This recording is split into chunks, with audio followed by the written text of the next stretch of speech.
પહેલાની વાત છે। સરયુ નદીના કિનારે અયોધ્યા નામની એક સુંદર નગરી આવેલી છે। ત્યાં ભરતપુરમાં રાજા દશરથ હતા। તેમને 3 રાણી હતી, કૌશલ્યા, સુમિત્રા અને કૈકેયી। અને તેમને 4 પુત્રો હતા, રામ, લક્ષ્મણ, ભરત અને શત્રુઘ્ન।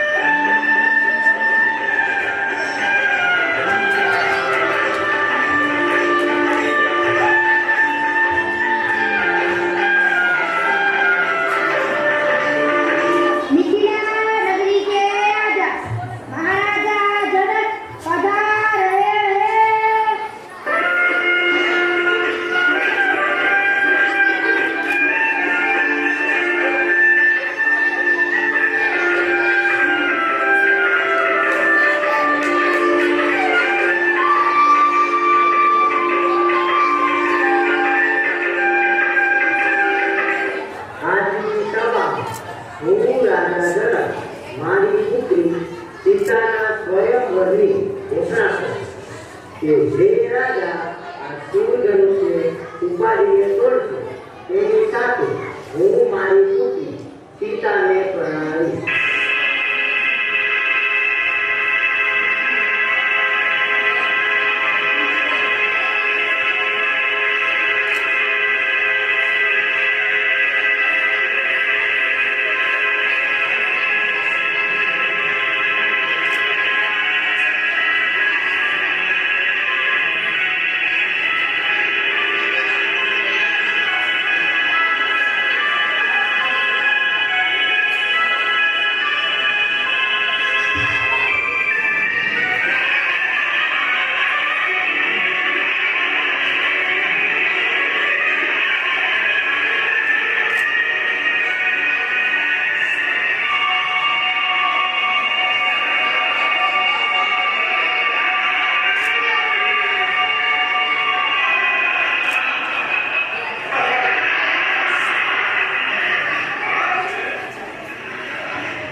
આ દોની લોકો તમારા ડાબા હાથનું કામ છે।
હું રાજા દશરથ આજની આ રાજસભામાં મારા સૌથી મોટા પુત્ર રામને રાજા બનાવવાની ઘોષણા કરું છું. જ્યારે દશરથ રાજાએ રામને રાજા બનાવવાનું જાહેર કર્યું ત્યારે આખી સભામાં સૌ ખુશ હતા. માતા કૌશલ્યા અને માતા સુમિત્રા પણ ખુશ હતા, પણ એક માતા કૈકેયી ખુશ ન હતા. મહારાજ, તમને યાદ છે તમે મને 2 વચન આપ્યા હતા. તે વચન પૂરા કરવાનો આજે સમય આવી ગયો છે. મારો ભરત છે તે રાજા બને અને રામને 14 વર્ષનો વનવાસ આપો. રાજા દશરથની આજ્ઞાથી ભગવાન રામ વનવાસ માટે તૈયાર થયા, તો તેની સાથે સીતાજી અને લક્ષ્મણ પણ તૈયાર થયા. રામ, લક્ષ્મણ અને સીતાની સાથે 14 વર્ષ માટે વનવાસ ગયા.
સીતા માતાની આ વાત સાંભળીને રામ હરણની શોધમાં જંગલ તરફ ગયા.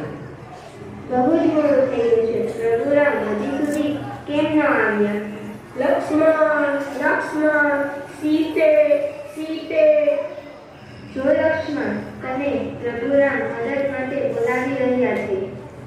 માતા, મને તો આ કોઈ ભયાનક શક્તિનો અવાજ લાગે છે. તમે ચિંતા ના કરો, ભાઈ રામ જલ્દી આવી જશે. ના લક્ષ્મણ, તું જા મદદ કરવા. મારી આજ્ઞાનું પાલન કરો. સારું, હું જાઉં છું, પણ તમે આ લક્ષ્મણ રેખા ઓળખતા નહીં. રાવણને ખબર હતી કે લક્ષ્મણ રેખા પાર નહીં કરી શકે. એટલા માટે તે એક સાધુનું રૂપ લઈ ઝૂંપડી પાસે જઈને ભિક્ષા માંગે છે.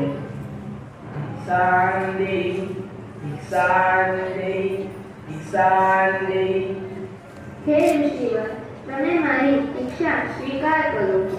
હે દેવી, સાધુનું આટલું અપમાન કે ઘરના બારણેથી જ ભિક્ષા આપીને બહાર કાઢવા છે. જા, નથી જોઈતી તારી ભિક્ષા. ના, ઉભા રહો ઋષિવર, હું બહાર આવીને તમને ભિક્ષા આપું છું.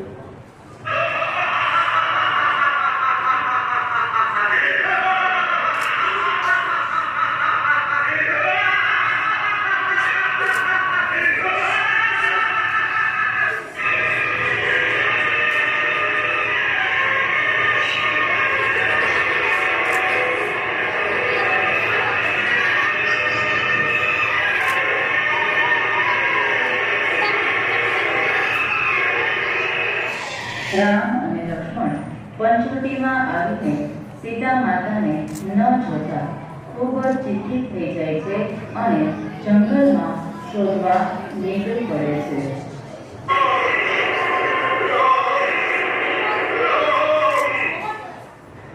રામ અને જટાયુનું મિલન થાય છે અને તે સીતા માતાને રામ અપહરણ કરી ગયો છે તે સમાચાર આપે છે.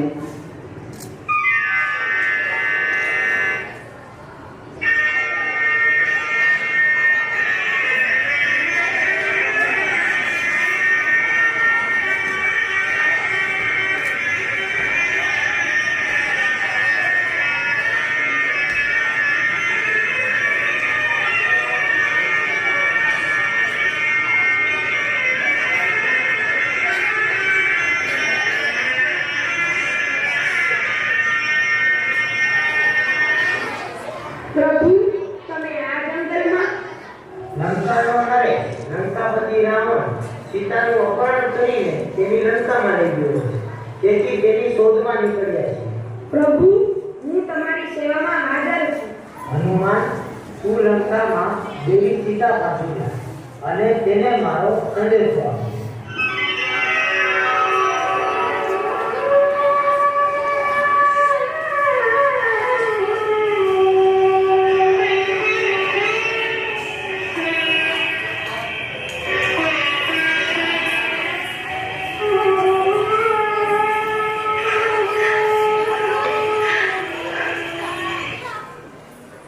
રાવણના સિપાઈ હનુમાનજીને પકડીને રાવણની સભામાં લઈ જાય છે. ત્યાં હનુમાનજી રામ ભક્ત હોવાનું કહે છે. તે સાંભળી રાવણ ગુસ્સે થાય છે અને તેના સેવકને તેની પૂછ દહનની યાચના કરે છે. હનુમાનજી પૂછ દહન થતાની સાથે લંકાનું પણ દહન કરે છે અને રામ ભગવાન પાસે સીતાજીનો સંદેશો લઈને પરત ફરે છે.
ત્યારબાદ રાવણની લંકામાંથી સીતા માતાને છોડાવવા માટે હનુમાનજી વાનર સેના સાથે સેતુબંધ બાંધે છે અને રામ ભગવાન, લક્ષ્મણ અને વાનર સેના સાથે લંકામાં સેતુબંધ પર ચાલીને જાય છે.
શ્રી રામ ભગવાન લંકામાં આવ્યા પછી મેઘનાથ અને લક્ષ્મણ વચ્ચે યુદ્ધ થાય છે.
યુદ્ધમાં લક્ષ્મણને મૂર્છા આવે છે.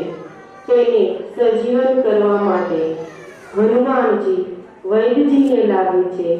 વૈદજી હિમાલય પર્વત પરથી સંજીવની જડીબુટી લાવવા જણાવે છે. તો હનુમાનજી પર્વત લઈને વૈદજી પાસે આવે છે અને લક્ષ્મણને સજીવન કરે છે.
લક્ષ્મણ સજીવન થયા બાદ ભગવાન શ્રી રામ અને રાવણની વચ્ચે યુદ્ધ થાય છે.